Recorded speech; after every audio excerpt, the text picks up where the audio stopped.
So what's going on, ladies and gentlemen? Today we're here with Royda Urey. She also makes YouTube videos as well. She has a channel. Check that out. We'll make sure to put that in the pinned comment and also in the description box if you want to go check out her videos. But we want to talk to her today because she is live in Liberia, and we want to talk to her about just her experiences. She was also considered a person that was born here in the U.S. citizen. She has lineage to this country. So Royda, thank you for joining us today. Thank you so much for having me. I'm so excited to be on the show. All right, Royda, tell us a little bit, about you made a transition from what I found out from United States to Liberia, but just give us like what inspired that and how life is over there for you. So it's a little bit of a story. So bear with me. Both of my parents are Liberian. So my mother is half Lebanese, but my father is a Liberian, but they both lived in Liberia. So I was conceived here, but I was born in Brooklyn, New York. Shortly after I was born, we came back. Me and my mother came back. My father was in government up until he passed away in 2013. So he's always been here. He's never lived in America. And I was here with my family until 1990 when the Civil War began. That's about the time where things got very serious and American citizens and other nationals were evacuated. Even Liberians were fleeing to neighboring countries to escape the conflict. So me and my mother ended up in America. And then the Civil War lasted for quite some time, from 1990 all the way to 2003. So we kind of became residents or permanent residents, took home to the United States because it wasn't safe to come back. Okay, so when you guys went over to the States, you was American citizens since you were born here. So how did it work with your mom coming in? Well, it's actually very interesting because it's all over the news in the United States right now. My mother was on a program called TPS, Temporary Protected Status. Oh, yeah, I know about that. Yes. So with that, they had to renew it every year, and they were able to work or have, visas to work or go to school. But the only catch is you couldn't leave the U.S. If you left the U.S., they wouldn't allow you back in. And recently, Trump ended TPS and DED, which is another program for displaced Liberians during the Ebola crisis. So he ended that, and most of the Liberians that are on these programs have been there for 20-something, 30-something years.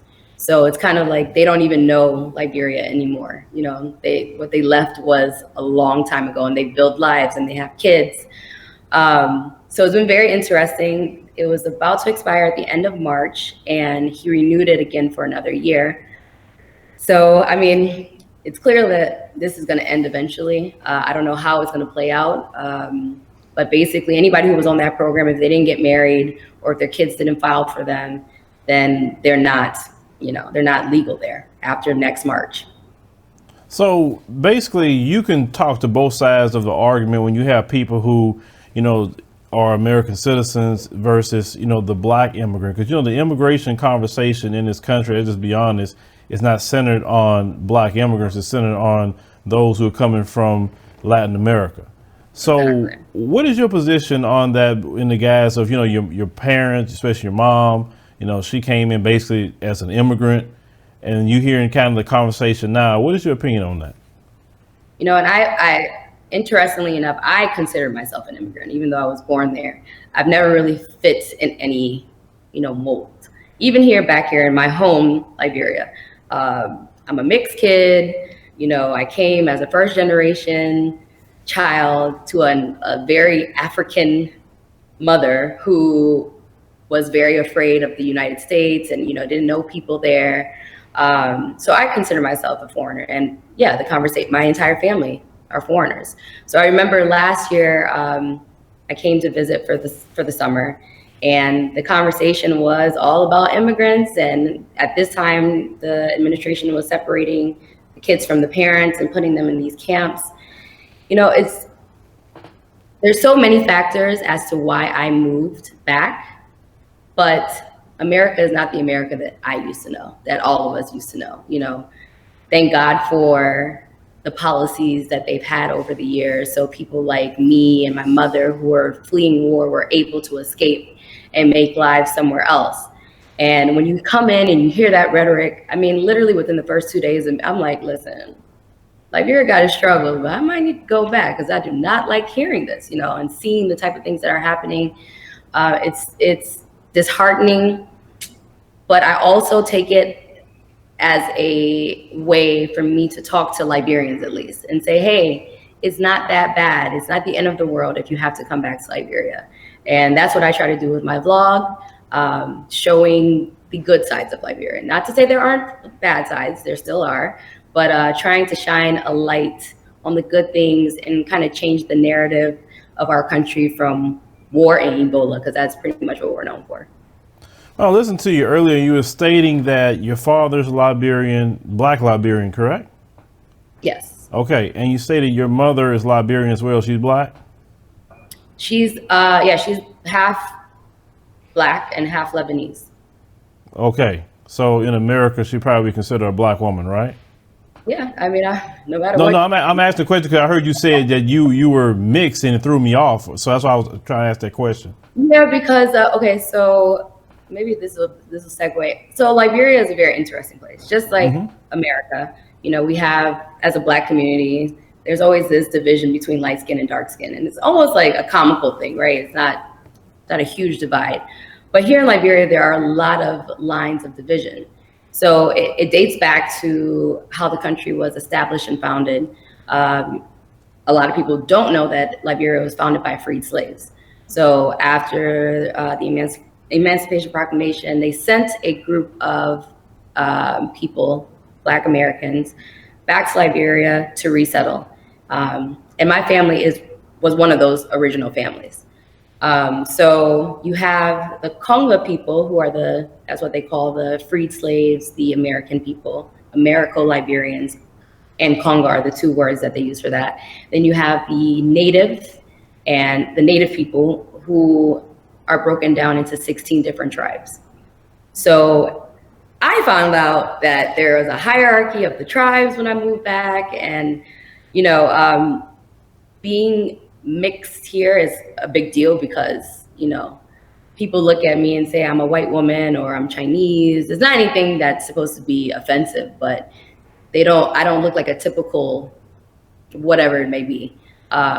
So terms like mulatto are still used here, but it's not as derogatory as it would be to an African American. But there is a distinction between Americo-Liberians versus Native Liberians. And then when you get to the Native Liberians, there's a hierarchy of the 16 tribes. So just imagine me, I'm a Americo-Liberian that's mixed with some Lebanese, and there's a large Lebanese presence in Liberia, and a lot of Liberians may not agree or get along with the Lebanese community because they're pretty prominent in the business world here. So yeah, Americo-Liberian, mixed with Lebanese, came back from America after living there for 26 years with a very, very heavy American accent. So, people kind of put you in a box, and that's okay. Well, that's interesting. You said something earlier about your mom that she didn't fit in America. Now, the question I want to spin off on that is, what was her relation to Black America? Because I can get white America, but what about Black America? My mother had no relation really with anyone that was outside of her family and the Liberian community. Most, just like any other group, Nigerians, Ghanaians, anywhere, you have Chinatown, you have all these, different areas. They tend to gravitate towards one another. And not to say she had a problem with anyone, but her friends were other Liberians. Of course, she worked with African Americans, but I literally always say this, that I was a first generation Black child, because that's what I'm seen as in America or anywhere. But when I went home, I was right back in Liberia. Right. So it was something, and all of us as first generation Liberian children can attest to this, that, you can be all cool and hang out with your Black friends at school, but when you go home, you gonna eat some cassava leaf and rice, and be washing dishes and have like a ridiculous curfew and all these different things that our parents were afraid of because we were the first ones there. So I personally had a closer relationship with Black Americans, and I was considered Black. So there wasn't really a huge divide, but most of my friends and people who knew me knew that I was Liberian. So I was always the African, got the little jokes here and there. Well, no matter what they tell you, based off of what you admitted your history is, you're one of us. You are definitely come from an American descendant of slaves. That's where you come from. That's your people. You are one of the ones that actually your ancestors go back to Liberia, but you still part of the family. So, I see that happen a lot with like you mentioned, Nigerians or Somalis in Minnesota. And it's like immigrants come in and they kind of get in their own little pockets. But this is the issue in America, which I don't know if you knew the case of Muhammad Noor, that police officer that shot the white woman in Minnesota. I don't know if you know about that case, but they showed him real quick that, wait a minute, different than Black Americans. So why is it that what I'm trying to do, part of what I'm trying to do is break down these divisions, right? Because I think to me it's personally silly, because when the world looks at us as a global entity, they look at us just as basically as one group, and they try to discriminate against all of us anyway and take what they can from us. So why can't we come together no different than the Europeans come together? They have NATO, they have all the allies, they all come together under one accord underneath white supremacy. So why is it that we can't come together and stop all this division? And it's so deep rooted. I mean, like I said, I'm here now and I see, the divisions, and it's hard for me to grasp because I'm re-entering Liberia after being gone for so long, but that mentality was probably brought with the people that became slaves, and it was the slave mentality was even brought back. Liberia is one of two countries on the continent that was non-colonized, but we were founded by freed slaves who probably brought a lot of the inner workings of the United States here. So like I said, even before you start introducing other, Black Americans or anywhere, right here in Africa, there are tribal divisions. And that goes way, way back. So how do you erase hundreds of years of, separation, discrimination? So when I moved here, I wasn't aware of the hierarchy of the tribes. So I was actually told by someone that I was going to have dirty Mandingo babies because I was dating a Mandingo guy. And I was fully taken aback. And I'm like, wow, did you actually just say that out of your mouth? Like, is that something that's said out in public? And it is. There's 16 tribes, and the Mandingo and the Fula tribes are on the bottom of the barrel because they stick together. A lot of them are Muslim. So that's a whole separation in itself. So to answer your question, I don't even know how to begin to break that down because it's deep rooted, and it is not only in the United States. Well, I'm gonna ask you a question I pose, and people get upset when I ask this question. I even pose this in the United States. How is tribalism working out for the global Black community? How is that working out? It's not working out. It's another division, like you just said. Here in Liberia, there's this narrative of, in our recent election, there was kind of like a mantra of giving Liberia back to Liberians. Mm-hmm. In our history, our presidents have been Americo-Liberians. And the last time there was a native, in power, there was a coup d'etat, and there was all different things. And at the end of the day, the tribalism, even the Americo-Liberian versus the native Liberian, it doesn't make any sense because we're all Liberians at the end of the day. But when you put these lines and put these divisions, what you're really doing is dividing the masses. And the masses, especially on the continent of Africa, a lot of them are not educated. So it creates this mindset, almost like a cult-like thing. I'm a native person, so these Americo-Liberians are evil. Let's give our country back to the native candidate. My uncle ran for president in 2017. That was actually one of the main factors of bringing me back at that certain time, even though I had been planning on coming back. And that was the narrative, there was a lot of Congo people and Native people, and there was things like that thrown out. Now we have a president, George Weah. He was a former soccer player, one of the biggest soccer players in like the world in history. And I don't think it comes down to tribal divisions. It just has to do with competency. And he's not, things are not going well in Liberia right now economically. And, you hear people giving the different reasons, but at the end of the day, it's about experience. It's about, who you're surrounding yourself with, your intentions. It has nothing to do with tribalism. But Africans, Liberians will take all those things that I just said, throw them away and just say, oh, it's because he's Native or she's an American. Like all of the actual arguments are thrown out of the window because they're just stuck on this one thing. So I've seen in some countries that politically they want to get their tribal member in politics, but they don't have the training for that. Does that happen a lot as well? Well, it's happening right now. Again, George Weah was one of the biggest soccer stars in I think maybe the 70s, 80s. And his popularity was basically off of that. The people here love him, and he's run 2 other times before winning this past election. And not only the tribal piece of it, the Native giving Liberia back to Liberians storyline, but also this amazing character, he's a hero here. And honestly, I don't want to talk too much about it, but it just comes down to being competent, having the credentials, knowing how to run a country. It's not an easy thing for anyone. Not saying that the president doesn't have the competency, but is not showing.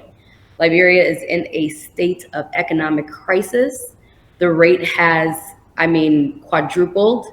Right now, today, the Liberian dollar is $188 to $1 US.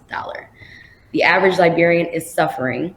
It's gotten to a point where there's a big protest stage for June 7th. It's called Save the State. And it comes as a way, as people are fed up, people are hungry, people are tired. And in the wake of this, planning this protest, certain things start to come out. There's a letter from the UN to our government about missing funds. Then there's a letter from the World Bank about the same thing. So it's you see where the incompetence lies. I'm not saying it's because of this or that. I just know that right now I'm suffering. So I know the average Liberian is suffering. We're all suffering. If you come here, businesses are closing because they just can't maintain, their operational costs outweigh their profit. And this is a hard country. We have not bounced back from the war. We don't have a lot of infrastructure. The electricity, is in and out. Most people work on generators. Everything is expensive. Everything is inflated already. And now you're talking about a time where everything is super inflated and the rate is rising and the people are upset. They want to demonstrate in a peaceful way, but then, we have this whole sense of democracy here, but then as soon as you start talking about a peaceful protest, then it becomes something else, So yeah, tribal line, and it could be anyone. It could be a Native Liberian. It could be an American Liberian, but numbers don't lie and facts don't lie. Liberia is not in a good state. Seem like to me, based on what you're saying, that, and like I said, I understand why you can't go so far as saying certain things. Trust me, I understand African politics very well. It's a lot different than the United States, where you can just kind of say what you want to say about the president or Congress or whatever and get away with that. But if the things are going bad, how long does he have in office? Is going to be a few more years for the next election, or that's how it's going to work? Yeah, the terms are 6 years. So, okay, 6-year terms. Okay. So we're in halfway into the second year. I don't really know what's going to happen after this. There's a lot of speculation on the ground if he'll be asked to leave or what's going to happen. I mean, it's just been story after story of corruption and different things happening. It can't continue this way because the country is going to fail. But the good thing is we're now in 2019. We're on a global platform now. UN is watching, maybe because there's money missing, but at least they're watching. Because usually they don't really always look at things that need them. But when the money gets missing, then the eyes are on you from the UN, the World Bank, and also, as you said earlier, like NATO and all these places. Liberia is part of ECOWAS, which is the the Western region of West Africa. There are 19 countries in there. And what they're trying to do is eventually get one currency for the entire ECOWAS. So they're also watching the situation here because destabilizing Liberia is destabilizing the region, and they don't want to do that. Right. So everything that you're dealing with now and versus, let's say, America, right? Being the moment you step over here, you're Black American. You not know. I don't know why they call you mixed, but anyway, what would be the differences here? Like I said, would you say I'm gonna go back to America, or would you go to another African country? At this juncture in my life, I always talk about this, my decision to move back. I've been African forever, but growing up, it was almost like something that you hid because that was the time of the African booty scratcher, and people would ask you, "Are you from Zamunda?" and "Do you wear loincloth?" So growing up, you kind of suppressed that. A lot of us did. And then it became cool to be African. Recently it's gotten really cool. For me, everything changed when my father passed away and my mother moved back. I'd always said, in the back of my mind, I'm going to move to Liberia maybe once I retire. But once those sequence of events happened, it also afforded me to be here more and to really appreciate where I come from. You have this trend now of ancestry.com, and it's just so cool and dope that I can just come here and go to my hometown or my mother's hometown and everyone knows everyone. I mean, that can also backfire. Liberia is a very small country. Everybody knows everyone, so it's a little annoying, but it's also great to have that history and not have to search for it. So for me, I'm gonna push every way possible to make it work here. I didn't stay away for 26 years to get up and go somewhere else. But if push comes to shove, yes, I would not move back to America. I would move to another African nation, and it would be in ECOWAS. That I could, be close to home. Ghana is my second favorite place. It's very developed. A lot of great things happening there, but I got to try it out here first. This is year 3 for me. So I've gone through my terrible twos. So hopefully I'll see the light at the end of the tunnel. All right. So what was the difference in the way you were treated in America versus, let's say, Liberia? I feel like in America, because again, I'm a Black American in America, no matter what. And I think it's something that all Black Americans are seeing, but especially when you're in a situation. I grew up in a fairly well-to-do area. I went to an all-girls private school, and I had a lot of, I had Arab friends, I had Black friends, and I had white friends. And I was, a lot of the time I was a token Black person at places, and it didn't really bother me. But I think it's a journey of self-discovery and like self-love and really accepting who you are and being proud of where you're from. Still have white friends, but I just know myself a little bit better. And maybe some of the ways I was treated or people I hung around or groups of people I was in America, I wouldn't do that if I had the same mentality that I have now then.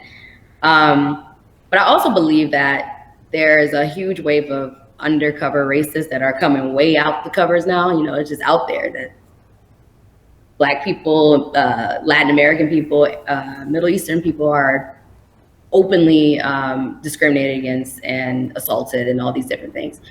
So here in Liberia, it's funny because it's like everybody's an equal opportunist offender. You know, my own family members make fun of me for being Lebanese. You know, my nickname is Hez, or the terrorist organization Hezbollah. They said God put a Liberian rebel and a Hezbollah soldier in one tiny little package, and we laugh about it. And when you hear Liberians, they'll say white woman, and it's not meant to offend anyone. It's just like a more openly, I don't want to say racist, because it's not racism. It's just like a very honest, it's a very honest place. They call Chinese people China man or Chinese man, Lebanese. There's divisions, but it's not offensive. Yeah, I don't know. Like I said, I'll be greatly offended. Don't call me that. Like I said, look at me. Why in the hell you gonna call me that? You know what I'm saying? I mean, leave looking at you. I mean, like, I don't know where to get white woman from. Like, what white woman at? I don't see that. When you say white woman here, it doesn't mean that I'm actually white. Oh, you're talking about your mentality? Just the way it could be. Well, when they say white woman, it is because I'm light skinned, but also because, the way they can tell who's well-to-do and who's not, or, but it's always funny because they think you're a foreigner. They think I'm a Black American probably. And they don't think I understand the accent. We speak, our language here is English, but it is heavily accented, and we call it colloqua. So they don't know that I can understand them. So when you hear somebody saying, "Oh, that a white woman there," and I'm like, "Yeah, my man, I know I'm white. So what are we talking?" Then their faces are like, "Oh my God, this white woman knows, and she's Liberian." So you just take it with a grain of salt. It's like, it's whatever. Well, so the mentality is success equals white. It doesn't, yes, let me say that. White is right, and that's all over Africa. All over Africa. Lord. So another interesting story, which will demonstrate this perfectly. When I was dating this same Mandingo guy, and he just like any other young Black guy, tattoos, his hair was growing out, he had a long beard. So we were going to stay at a hotel one night, and I called ahead and I asked if there was any vacancies. And they said yes. We headed there. He goes in to do the check-in process. He comes out and says, they said it's full. And I was like, I just talked to them, so I don't even understand that. So I walk in and I'm like, "Do you have any vacancies?" They're like, "Yeah." So of course he gets upset, and we don't stay there because he walked in and he was like, "Oh, so now you have vacancies because she's there. She's asking, but you didn't want to give me vacancy, give me a room." And that's how it's so unfortunate, but that's how it is. Even me, who's considered a white woman, if I am standing next to a clear white person, like a European descent, Caucasian, person, a Caucasian or a Lebanese person, they associate that with success. White is right. White is better. There's a huge bleaching crisis all over the continent where people are trying to bleach themselves to be white, which is hilarious to me because I'm very tan right now. I work very hard on this tan. I'm actually very, very, very, very pale. And I get accused of bleaching all the time. And I'm like, wow, that's crazy. People don't know how much time I dedicate, to the sun and keeping this color. But white, white Jesus, the idea of white Jesus, idea Lord, not white Jesus too. Yeah, white Jesus, you got the white Savior. Lord. So basically, Royda, I'm sorry. Basically, you're telling me is they need a major consciousness revolution in Liberia. I wouldn't even say only Liberia. It's all over. It's all over the continent. I am noticing a reoccurring theme here with this white is right. Oh, praise white Jesus. When if they would actually read the Bible, white Jesus didn't exist.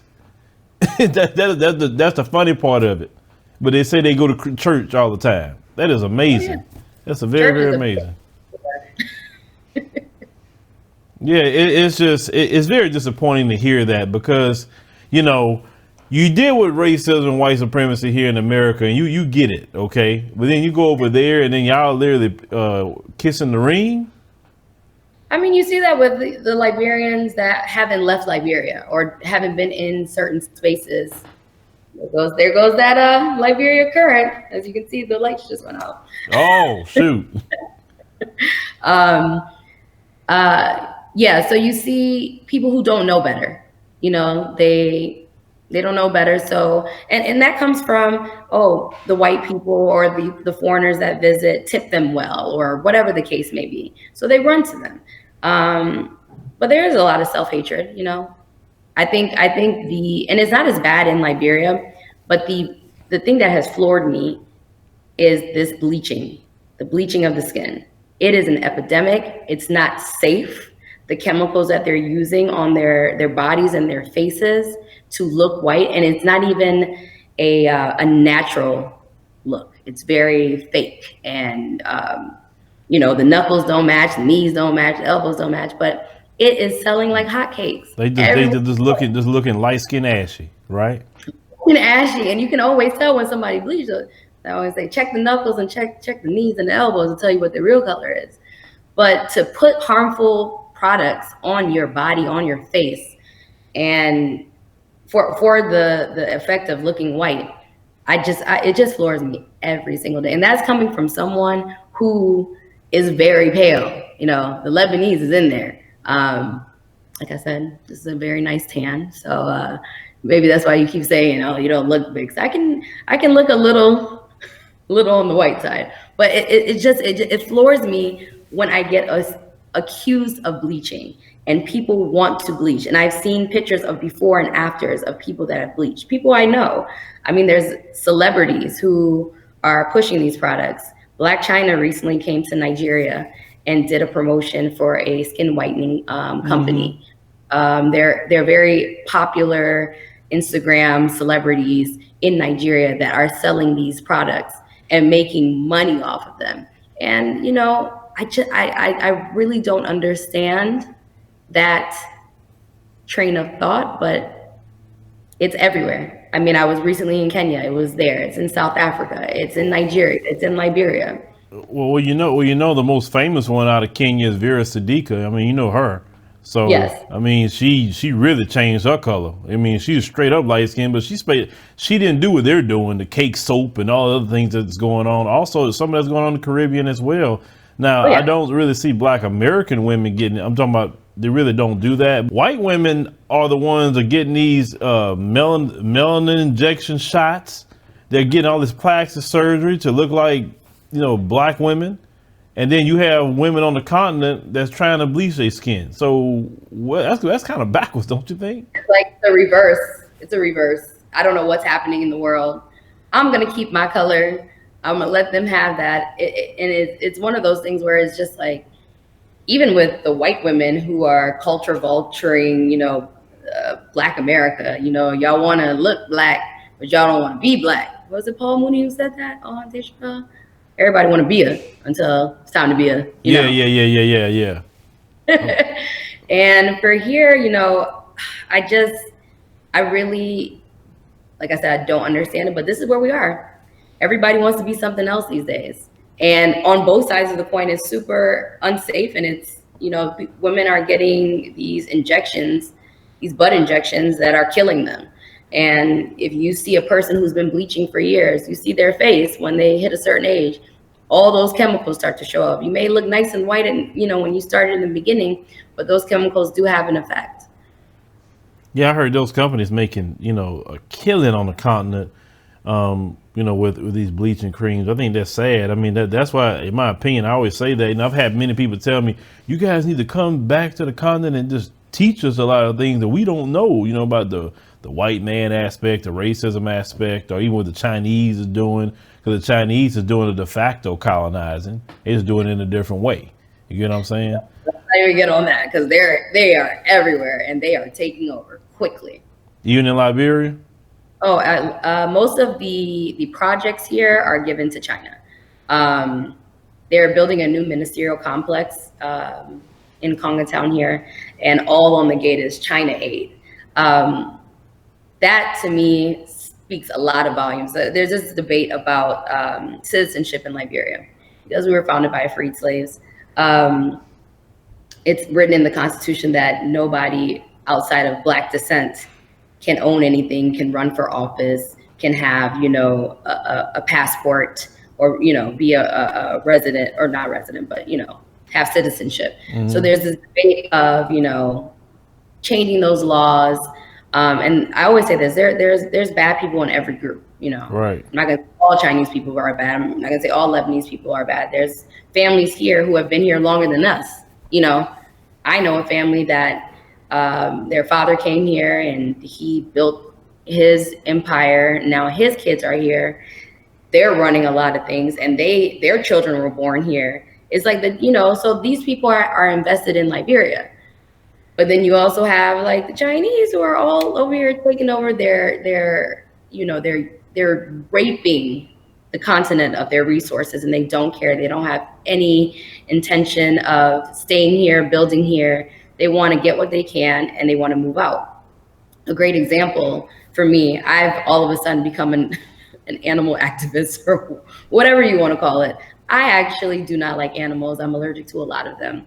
But when you move from a place like America that has PETA and everyone has pets, and you come to a place like Liberia where animals are just looked at as food, you know, they will eat anything. Not everyone, but some people will. So I started working with a sanctuary here called Liberia Wildlife Sanctuary. Actually, it was one of the episodes that I did. I like to just go around and see what people are doing, you know, special things that make Liberia, you know, Liberia. And they have this, it's an eco lodge. It's a beautiful resort, but on the other side, they have a wildlife sanctuary. And I went there and I learned a lot about wildlife in Liberia and poachers and all these different things. There's an animal called the pangolin. It kind of looks like an anteater. And they eat ants. It's from that family, the anteater armadillo family. And it is the most trafficked mammal in the world. The Chinese believe that the scales on the pangolin have healing properties. So if you go to, you know, or in the past, because it's been banned, but they're still doing it illegally, you'll see, you know, little medicine bottles with the pangolin on there. And, you know, it's supposed to cure this and cure cancer and all these different things. But basically the scales just have keratin in it, what's in our hair and our nails. Mm-hmm. But they basically wiped out the pangolin in China and other Asian countries. So now they're coming to Africa, and Liberia is home to about 4 different species of pangolins. And they're having Liberian people kill them for a couple hundred LD. And of course, they're going to kill them and eat them, you know, as bushmeat. And they give them the scales. And this is a $1 billion business. And these animals, when they get scared, they just get into a ball. They harden up, they get into a ball, so they're very easy to traffic. So it's a huge crisis, and people don't talk about it because the Chinese are doing so much for Africa.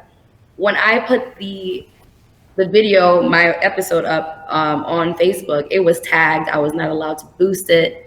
They cut things out of my video, you know, that didn't match their policies. And I'm like, I wonder what policy that may be. What video was this? This was the wildlife sanctuary where they were talking about the pangolin. I had the pangolin on my arm, just showing how gentle of a creature it was. And, you know, the guide there was talking about the pangolin trade, the scales. It's $1 billion business. And they're now coming to places like Liberia in Africa that have the animals, and they're wiping them out too. Royda, let me ask you a question. I didn't mention that. Do you have that video on YouTube, or you just didn't post it again? Everything is on my channel. It's the title of that series was the Liberia Wildlife Sanctuary. Okay. There's 2 parts to it, so anyone can check that out. Okay. All right. I definitely like to check that out. But in relation to the Chinese, and also Trump, I mentioned him for a second. He's battling back and forth with the so-called trade war with them, but I know a lot of it has to do with Africa too, because the so-called West, and you know what I'm talking about, they don't like China going into Africa doing what they're doing. They don't like it, and they've been trying to figure out a way to cripple China, because they say, wait a minute, they got too much money, They doing all this mess in Africa, is messing up our influence in Africa. So the Chinese are really complaining right now a lot about the things Trump is doing. Do you think that is what people talking about the situation with Trump and China? They mentioning that over there, or they kind of like just don't mention Trump too much? Yeah, I mean, Trump is actually, once again, the rash, crude nature of Liberians. We always say Liberians like rudeness, you know? So a lot of Africans loved Trump. They thought he was hilarious, but they don't have to deal with the issues that Black Americans have, you know? So even, you know, I voted for Hillary. I used to work with the Detroit NAACP, which is the largest branch in the United States. We had the Fight for Freedom Fund dinner every year that had an array of different, you know, speakers. We had Nancy Pelosi, Eric Holder, Joe Biden, and then the last year that I helped plan was Hillary Clinton, and I took my picture with her, and I was all, you know, pro Hillary. And when she lost, it was bad for us, you know, but everyone was laughing over here like, oh, you lost, your girl lost, but they don't have to deal with, Trump is like a caricature, you know? He's a caricature because it's like, oh, he does these radical things, he says these crazy things, but it doesn't affect Liberians here. Trump's policies and the things that he does affects Liberians in America. So people don't really talk about it.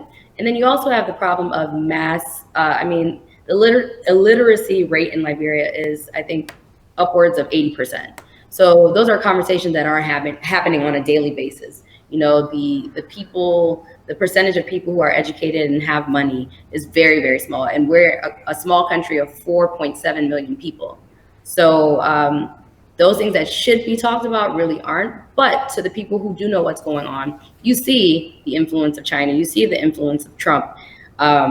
It may not be talked about, but definitely from someone being here and just looking outward, I see it as a power struggle because, as we all know, China is gaining a lot of ground to become like the world's superpower, something that America, the United States, has been for so long. And I look at it as a power struggle, and I don't know who's going to win that battle, but definitely on this side of the world, there's much more Chinese influence than there is United States or even the Western world. Yeah, but the thing is about the Chinese, from what I see, they're rude. They don't respect nobody. They're beat their workers a lot of times. They're breaking laws. They come into the countries illegally. So, I mean, I don't really see like what good they're doing. They say, oh yeah, they may be building up infrastructure, but at what cost? Exactly. And that's what you have to look at your leadership. So our former president, who was the first woman head of state in Africa, Ellen Johnson Sirleaf, she ruled for 12 years. And she definitely made a lot of these deals with the Chinese. And for Liberia, because we've had so many low expectations, you know, just having peace is enough, you know, no war. But there was definitely, and still is, a sense of selling our nation, selling our resources to many people. You know, the Chinese have all these projects, they're doing the roads, but the roads aren't done well. So they, you know, they come back the next year to fix the road. Of course, somebody's getting a cut of that somewhere, right? Deals are made with self-interest at heart. A maritime law has been passed and it's been like pushed back. First, it was allowing international fishing vessels within 6 nautical miles of the shore of Liberia. Now it's 3 miles. So now you have artisanal fishermen who cannot, you know, they can't feed their families because these trawlers are coming in with big fishing nets, taking all the catch, and it's gone. So these men that are paddling out with canoes into the Atlantic Ocean, they can't even get what has sustained them for so many years. And when you look at these laws and these policies, it's like it's hurting your own people. But there's such a distance between, like I said, the 1% and the rest of the country. And also the level of corruption in Africa is just, it's mind-boggling. As we know, government is corrupt everywhere.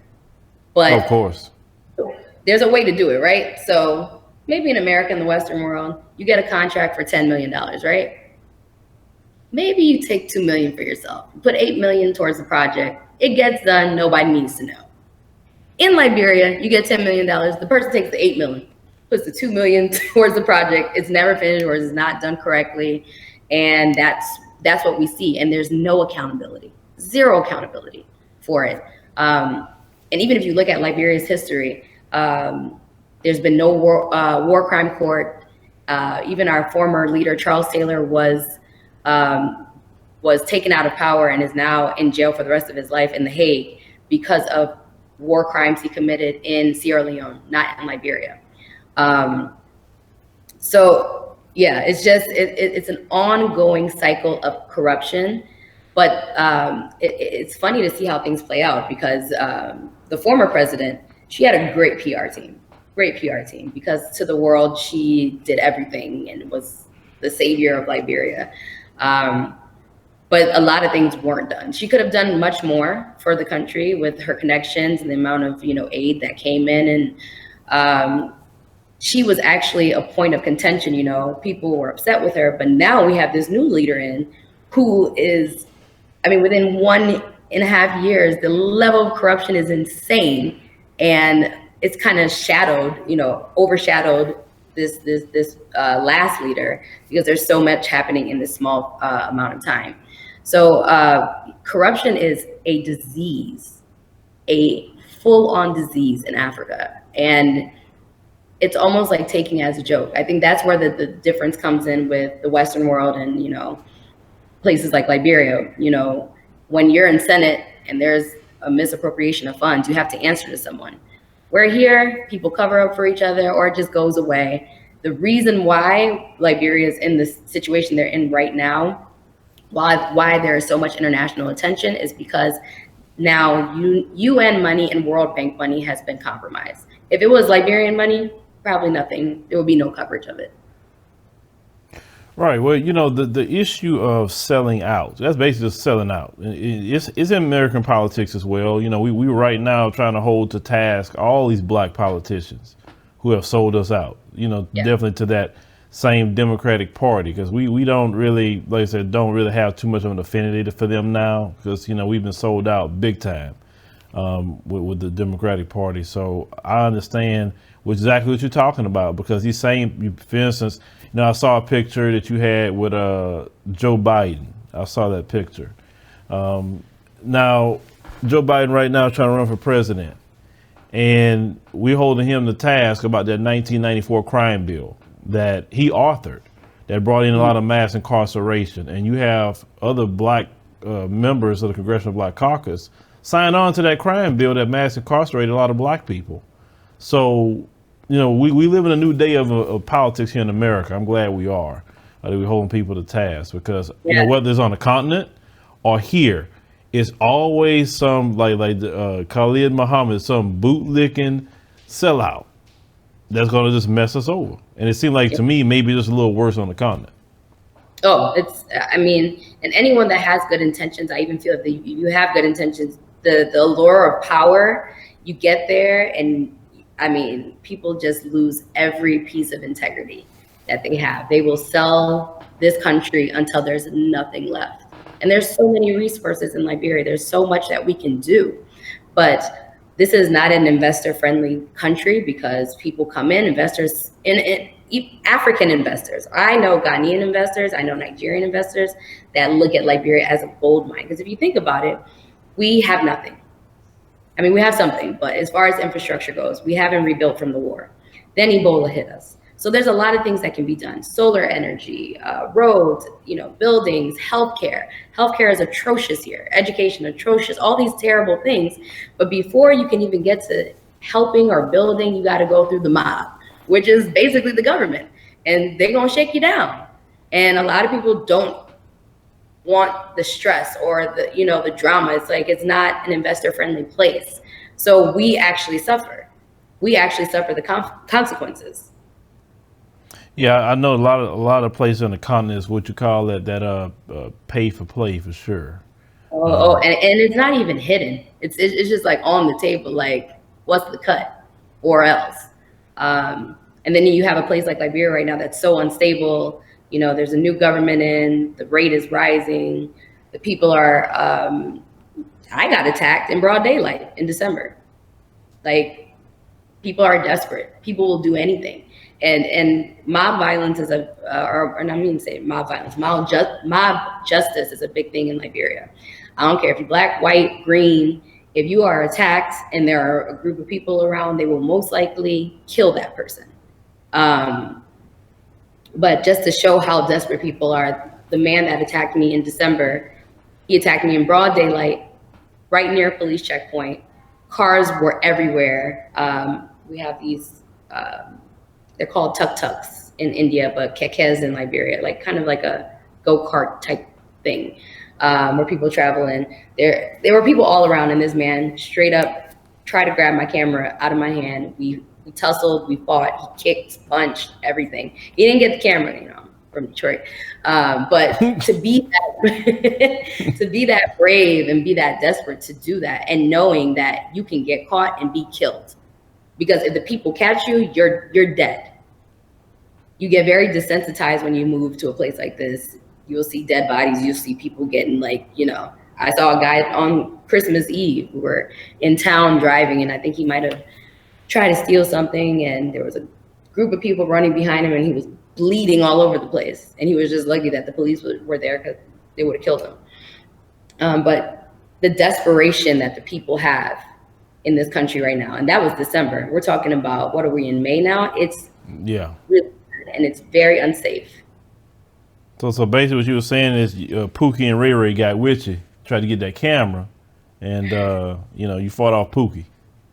I mean, it was so crazy. You know, I'm a videographer, I'm a vlogger, I dabble in photography, and we just I was doing behind the scenes, you know, footage of the photo shoot. And we were on a bridge that has a footpath, so people are waiting for us to get the shots, and then we let people pass. And I mean, I am literally like this, and the guy just tries to yank it. I chronicled it somewhere on my Instagram. It's yeah, no, I mean, I had some bumps and bruises, and mostly I was just startled, because, you know, your instinct is to fight back. But now, today in Liberia, people are being robbed, and they get whatever they want, but they still kill them. So that's the place that we're at. Oh, wow. Okay. Yeah, that don't sound too good. It sounds like, you know, see, and I didn't know. So you were giving us news that we did not know out of Liberia about instability that's going on. Like I said, this is great that we get to know that, and that you can share that information. Well, you know what I would tell you, please be careful. I mean, because if we get to that point, you talking about they have this day of protest coming, and we know a lot of times in the continent when protests start going on, the police, they're not like over here. They'll pull out live rounds and start shooting them. Yeah. The good thing about, well, funny enough, I'll actually be in the United States, because in Africa you have to take like a month holiday. You know, we don't do 2-week vacations. You stay here all year, and you go visit the States for a month. So my little brother is graduating from high school on June 8th. Okay. So I'm arriving in America on June 7th, the day of the protest. But yeah, things can go, you know, it's supposed to be a peaceful protest, but most likely we know, there's going to be agitators.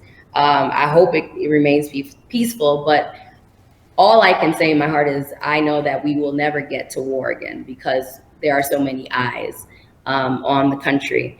But yeah, it's just a general sense of, like, being safe. They target people. They know it's a very small community. People know where you live. People know what kind of car you drive. My family in particular is always an easy target for blame. We've been, people have said that we are funding this protest, which we are not. But your name gets thrown into the hat for whatever the reason is. So just, being safe. I'm old. I don't need to be out in these streets. So I do my thing, and I get in at a good hour and keep it moving. Yeah, well, definitely, Royda, we want to definitely thank you for giving us all this information about Liberia that we did not have. And that's what it's about. We want to bring in news throughout the diaspora and also the continent and just tell the real. Because, they say the American media not going to say that until it gets so bad, well, they have to say something about it. Exactly. And also about China and what they're doing. They're doing the same thing they're doing everywhere. And I don't really see them as a good partner. But like I said, I know they give a lot of loans, and these same politicians who are corrupt, they're taking a lot of loans and not paying them back, and that's how these people are de facto colonizing a lot of the country. So, it sounds, pretty, horrible out there. But definitely, Royda, you be safe out there. Just watch yourself. Thank you. A lot I of do people want hungry. That's what it sounds like. Yeah, we talked about some serious issues, but I want to encourage everyone to please visit my channel and see the good side of Liberia. I know this interview, we kept it real, but I really want everyone to see that there is beauty in Liberia. This is one of the most beautiful places I've ever seen. And I'm not saying that because I'm from here, but it is, I mean, our natural wonders, our beaches, our people, even the people, after all we've been through, there's still like a resilience and a vibrance in Liberia and Liberians that will honestly give you chills, and just looking at us as an underdog. I lived in Detroit before I moved here. Detroit was kind of like the underdog there. So I moved back. It's like, oh, okay, Liberia's kind of the underdog here as well. So I would say even all the negative things I said, I still have so much hope for Liberia, and I don't plan on leaving. This vlog started as kind of like a way for me to show my friends in America that I don't live in Zamunda or Wakanda or whatever. And we are able to manage normal lives, and but it's turned into a place for Liberians in the diaspora and also other Black Americans who may not know anything about Liberia, its history. And one of the key messages that I sent all the time, especially to the young Liberians, is we all got dispersed during the war. Some of us went to Australia, some of us went to Europe, some of us went to the United States. It will take us coming back to rebuild our country. And although I would not encourage anybody right now to come, but the only way we get to a better place for our children, for our grandchildren, is if we come back and bring all those things that we've learned, all those resources. There's so many amazing Liberian people doing things all over the world. And even if they don't move back, just bringing those resources here and rebuilding our country. I really think that before I die, I'll see some progress. So don't take everything I said like, I'm running away. I'm just going on holiday for a month. I'll be back here, back in the trenches. The vlog, I do it all by myself. I produce, film, post, and edit all my videos. I don't get paid off of it. I mean, Google AdSense, but I do it for the exposure of Liberia, like I said, changing the narrative. And I always get really awesome messages from people who haven't seen Liberia since the war and hear these horror stories, and they still imagine what they left, what they escaped, which is a terrible, bloody civil war that killed 250,000 people. So a lot of people don't want to come back to Liberia, and having something like DED send them back, the ending of DED sending them back sounds like a death sentence. So even though there's some bad, there is a lot of good. And I'm gonna keep rocking. I'm here. I'm in here for the long haul. All right, ladies and gentlemen, make sure, like I said, once again, we'll put her YouTube channel in there that you can go and check it out and just follow. Make sure you subscribe over there and check out the videos. Like I said, I was enjoying a lot of her content. So, Royda, thank you for joining us on the show today. We greatly appreciate the information. Thank you so much for having me, and I'll keep tuning in.